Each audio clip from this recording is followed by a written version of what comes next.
সবাই নিতে আসে খাইতেছে, কিন্তু সবাই ইউজ পরিমাণে ভাত অপচয় করতে আসে। প্রতিদিন 1.5-2 বস্তা যদি ভাত ফালাই দেয়, মিনিমাম 30 জন মানুষের খাবার ফালাই দিতে হচ্ছে। তা এই অপচয়টা আমরা কেন করবো? এই জন্য মূলত আমার হাত থেকে চামিচ ছাড়া হয় না। বেচাকেনা কেমন হচ্ছে আপনার? আলহামদুলিল্লাহ ভালো হইতেছে। আমি যে প্রতিদিন এটা 2 ডেক বিক্রি করি, 20 কেজি থেকে 40 কেজি মাংস। বেচাকেনা বাড়ছে না? হ্যাঁ, বেচা কিনা বাড়ছি। 40 কেজি বিক্রি করেন? হ্যাঁ, প্রতিদিন 40 কেজি বিক্রি করি। তো আপনার বেচাকেনি লাগে কখন থেকে? আমার বেচা কিনা শুরু হয় 2টার পর থেকে। 2টার পর থেকে।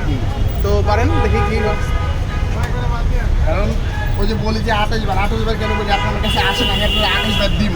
আপনি যদি পারেন আপনি এখানে খায়া যান, আমার কোনো আপত্তি নেই। মাংসের পিসগুলো কেমন দেখি? হ্যাঁ, মাংসের পিস দেখেন। এই যে, আপনি যা লাগে তা খাইবেন, কোনো মানা নাই। তবে খাবার অপচয় যাতে না হয় এই জন্য আমি নিজে বাইরে বাইরে দিতেছি সবাই। তো এখানে তো ভাই একবার দিলেন, আরো যদি 27 বার চান? আরো 27 বার আপনি আমার কাছে পাইবেন। আপনি বলার সাথে সাথে আমি আপনার আরো 27 বার দিতে পারবো। নতুন